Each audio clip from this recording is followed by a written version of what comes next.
Hey guys, it's John Callan from KVI Motorsport, and this is the Contact Patch Podcast where the rubber meets the road. If this again is content that you like and appreciate, please do like and subscribe to our YouTube channel, KVI Motorsport Kuhol Garage.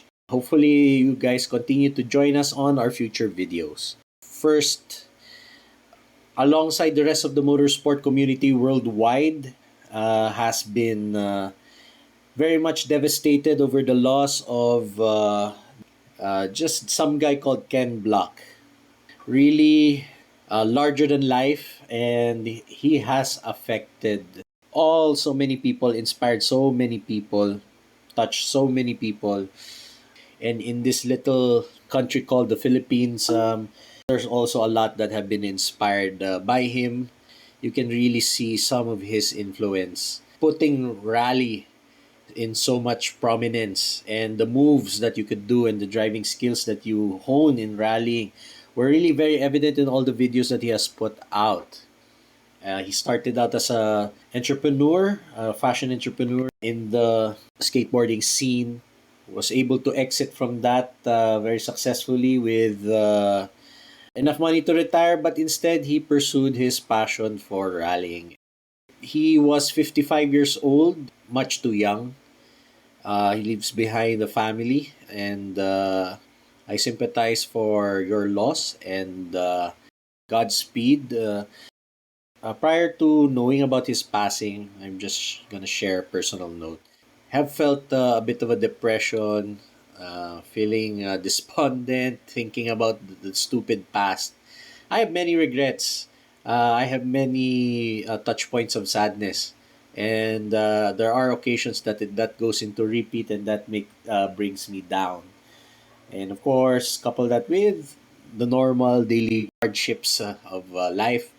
That makes you kind of sad. But the YouTube algorithm made me watch this video by his guy's name is Daryl. What YouTube recommended me to watch was his final video. This was a guy who was battling a very advanced stage of cancer, and his last video was, I think, about a 7-minute video saying goodbye.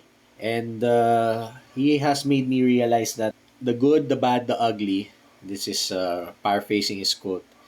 Just take it all in stride. And he was very thankful for the people who have made his life pleasurable, and he was also thankful for the people who have made it not so nice for him. It really gives you much perspective when you are suffering from terminal disease, multi-year struggle with your health. And I guess it really gives you perspective to be optimistic and yet accepting of your ultimate fate, which is to kind of exit prematurely and not really reach advanced age. It was a nice video. I'll put a link to it for you guys to watch. That gave me perspective on what life really is and how one should really live one's life. Is to just enjoy it. The good, the bad, the ugly. That's life, as he says. For Daryl Leaf, it was a long battle, but for Ken Block, it was a sudden accident.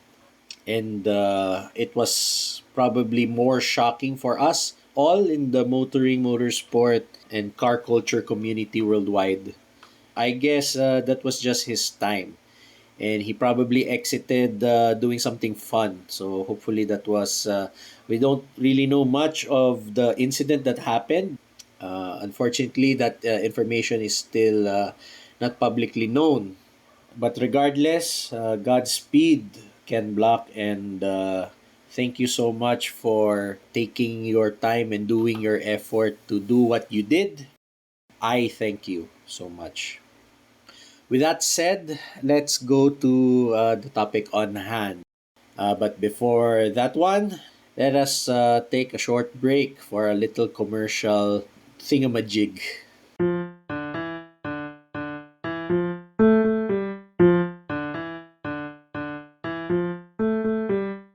The Contact Patch podcast is brought to you by KVI Quiklube, your one-stop shop for tires, wheels, batteries, and lubricants in the Sukat, Paranaque area. Our featured product is Yuasa batteries. So Yuasa is a Japanese brand of car batteries. They're very good, very reliable. They can really sustain extended cranking periods without failing. Very, very long lasting, and they're really available for both cars and motorcycles. Very surprisingly, as a car guy and as a retail establishment, we are selling more Yuasa batteries to motorcycles than cars. So I also run Yuasa batteries in my personal Honda CBR 150R version 2, and it's a very good battery.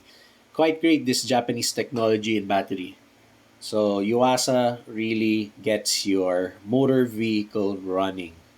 Yuasa batteries are available at KVI Quiklube. Please do check us out on our Facebook page, facebook.com/kvi.quiklube. Thank you so much, KVI Quiklube, for supporting this podcast.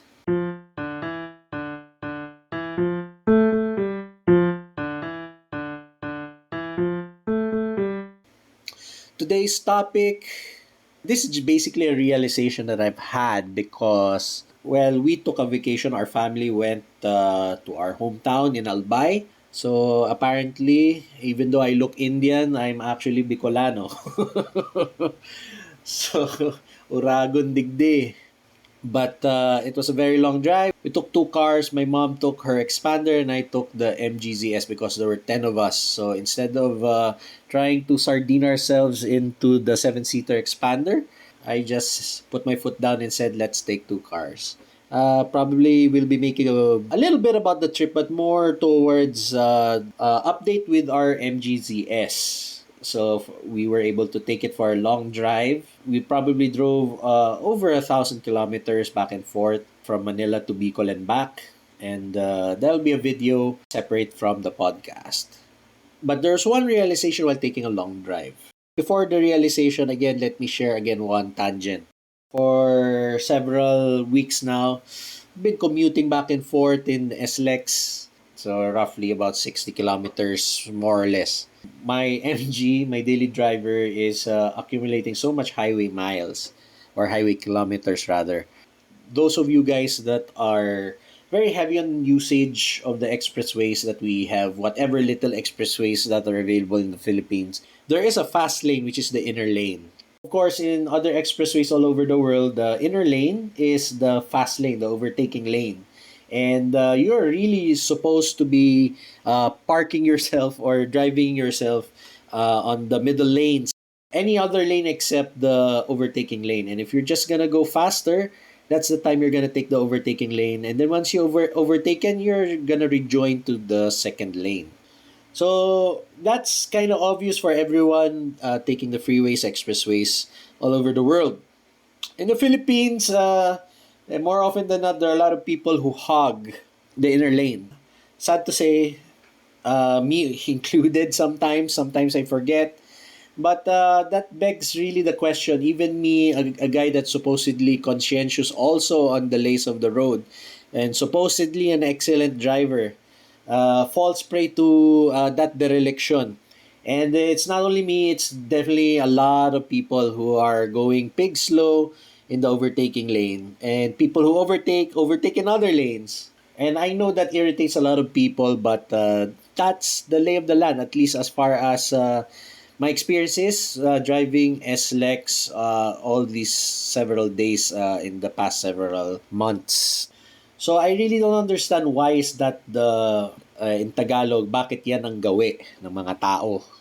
I came to realize after taking a long trip, why do the majority of Filipino drivers hog the inside lane? I guess this is one or two of the many possible explanations on this habit of drivers. One easily noticeable thing, even without taking a long provincial drive, the thing that we'll notice is that the outer lanes of the expressways are rougher than the overtaking lane. So a smoother ride can be really had if you keep to the middle lane. So I guess people don't want to pass over roads that have been passed over by trucks that really making the roads uneven, potholy, rough, and whatever adjectives that you want to put. It's really the outer lanes that where trucks really go are the ones that are really beat up. We took a long drive in some of the most interesting ribbons of road. And it's not a journey that I've not done. Actually, I was able to do it earlier this year.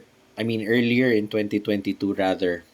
But we went out on Christmas break for this recent long drive. And the roads are not very good in condition, but we got to Bicol and we got home from Bicol. So anyway, can't complain there too much.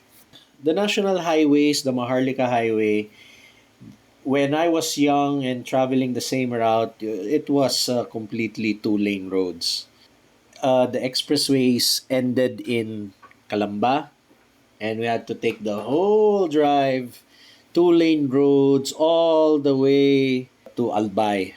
Not really quite recently, but I really feel that the Philippine government has really made strides to and made it a goal to widen all the national highways or the national roads like the Maharlika Highway. AH26 to the motoring nerds out there. So the DPWH is making the roads four lanes, maximizing the right of way that they have eked out when they were laying down the national highway network. However, the widening is inconsistent due to many things that is beyond the scope of my current discussion today. But you could imagine right of way issues, overlapping land issues, Meralco post still in the middle of the road, and so on and so forth. There's so many reasons why it's not the whole stretch that is a four-lane road. There's a lot of places that it's four lanes and then becomes two lanes and then becomes four lanes again and it becomes two lanes again.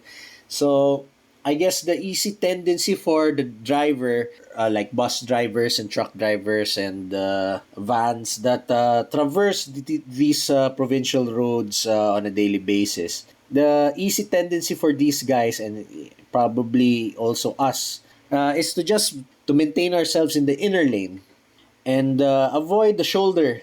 Because the shoulder, you'll have tricycles on the side, parked cars on the side, second lane on the side, ending suddenly the bridges are not widened while the roads before and after the bridge are widened, but the bridge itself is still narrow and not widened. So there's so many of those road hazards visible to the motorists as they traverse the national highways. So I guess that's ingrained into the psyche of the Filipino motorist to just stay in the inner lane. It's safer. So basically, it's a behavioral problem, and I'm not a behavioral psychologist. While as an economist, we believe that people take rational decisions depending on incentives. How an economist will tackle BSing this question is what's the incentive of people to do the right thing or follow the international standards of these people abroad. Set fines can be, but policing people hogging the lane is very difficult, I would imagine. Shame campaign, that's actually more effective. Making sure to have expressways all over so people don't need to develop the reflex of sticking to the middle lane. That's expensive, but yeah, that can be. There's so many ways to skin the cat. Those are some of the things that on the top of my mind that I could think of. And one more thing before I end. This is another tangent related to expressways. I'm really disappointed about reading certain opinion pieces by certain opinion writers in certain newspapers. First of all, I'm not a subscriber to any newspaper, but I really read news articles frequently every day. Or whatever comes up on my cell phone, I take a look at my Google feed to see the latest news. And from time to time, there's this writer. I'm not gonna mention his name because I don't exactly remember his name. But he does write about infrastructure developments and why he's against those things, and really trying to look for ways and means to develop public transport instead of expressway development. While he has a point, which I'll get to later, and it's a bit disheartened because, of course, as you know, I am a car guy, and the more high standard roads out there for me to drive on, even though there may be tolls that one has to pay, but the more roads out there available for me to drive and enjoy, the better. Whether that's silly and self-centered, sad to say, that's just me as a car guy. Going back to my supposed economics background, nevertheless, I have to go back to that because that has really molded my worldview. I also realized that having high standard roads is very important. They say the benefit is quicker traffic times and so on and so forth. But I have to agree with the opinion writer that building more expressways does not improve traffic congestion. It does not. Because there's a concept called induced demand. If you build it, they will come. If you build a road, people will start using the road. If you make it wider, more people will start using the road. You really don't solve traffic congestion because more and more people will use the same road. Look at Commonwealth. It's a wide road. It's the widest road in the Philippines, but it's not as fast as you would love it to be. I agree with that writer by saying that exercise will not help traffic congestion. But what does infrastructure really benefit us, the Filipinos? What really benefits the Filipino is interconnectivity. You can look at the countries that initially had rail, that have connected various parts of their massive landmass, and made the trading available, the movement of people, but more importantly, the movement of cargo around their country has made it very efficient for them to undergo trading. Why America is so strong? They have rails. Yes, they have freeways as well, obviously, but the freeways were an invention, not really an invention, but an initiative done after World War II, mostly. But in the 19th century, in the 1800s, they were relying on rail, lots of rail. And those rail networks are still alive in America, and they use it mostly for freight. But before even rail, they had a very good network of waterways because waterways, rivers, lakes, and similar bodies of water were the initial highways, the initial pathways for commerce and travel to happen. And this has been for millennia. They were digging, what do you call this, canals, linking all the different lakes on the east side of America. And yeah, that really spurred progress in places like Chicago, where it's very far from the ocean. And I'm sure there are other places like that in America that have really prospered due to trade, but they're so far from the ocean. Where we will benefit as Filipinos for more roads is trade, movement of people, movement of cargo. Yes, I do agree that we need to also beef up our rail. But rail is very expensive, politically not very good. People don't appreciate rail. The highfalutin, richy people don't ride the trains. At least here in the country, people rely on private transport. How many motorcycles are there flying around Metro Manila? It is crazy dangerous to ride a motorcycle in general, but people rely on it. There are jeepneys also, of course. Jeepneys are actually very efficient modes of transportation. However, they run on diesel engines and they're small. So they don't really carry as much people as, say, a bus or a train. And yet, the jeepneys are run by mom and pop operators having one jeep, two jeeps. So there's a bit of inefficiency there because you don't control these individual players. when they ply their routes. But of course, market forces are there, invisible hand, Adam Smith, whatever, that really police the jeepney drivers and so on and so forth. But I'm digressing, I'm going so far. My point is, especially my travel in Bicol, it took us more than 12 hours to get there and more than 12 hours to get back. It is, what, a 450-kilometer drive? If you're able to do an average speed of 70 kilometers per hour, let's make it easy for me, right? Let's make it 90 kilometers per hour. Okay, that's only, what, 5 hours. Instead of like more than 12 hours of travel. Imagine the amount of people who would go to Bicol and enjoy the tourism prospects and tourism destinations there. And there's a butt ton of things to do in Bicol, especially in Albay, my home province. Go up the Mayon volcano, visit the ruins, go up this hill called Kawa Hill, visit the beaches, eat some delicious food, hang out in the city center, visit the seaside establishments, go to the different towns and see what's up with them and all that. Swim in the private pools of the area and so on and so on and so on.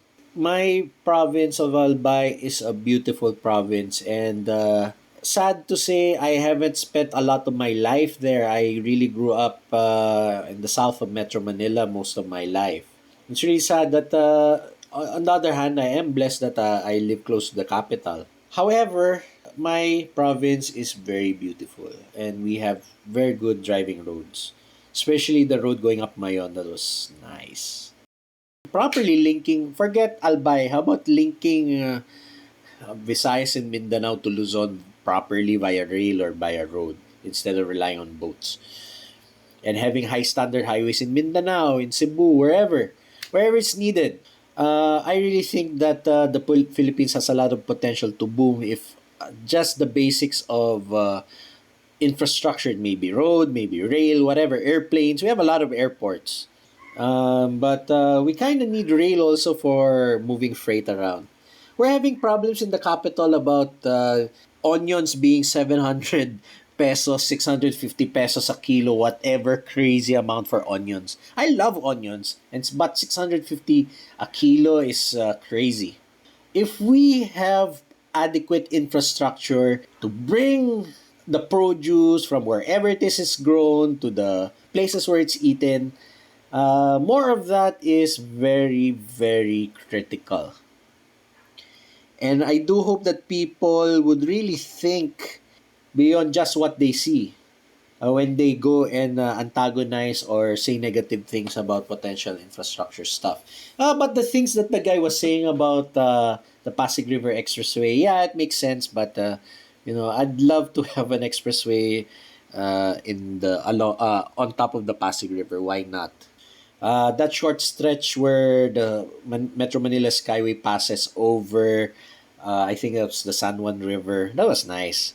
Below the Skyway, it's kind of smelly, but I'm sure it had been smelly for decades and decades, regardless. So who cares, right? More infrastructure is good, and yeah, this basically a rambling by so-called economist who's basically trying to maximize what little I've learned. It's 10 years ago. It's really a long time. I turned 35 last month. I don't know. I'm still a child at heart, crazy, weird, car obsessed. I'm still the same. For better or for worse, I'm still who I am. And hopefully for 2023, we can continue and just continue living our lives, enjoying it, keeping calm, keeping sane, keeping healthy. And I also wish that for my family. I wish that for your family. And for 2023, I don't know, we are exiting away from the pandemic. And hopefully it is a nice year ahead for all of us. With that said, thank you guys for listening. And again, this is the Contact Patch Podcast. And my name is Jahan Kalam.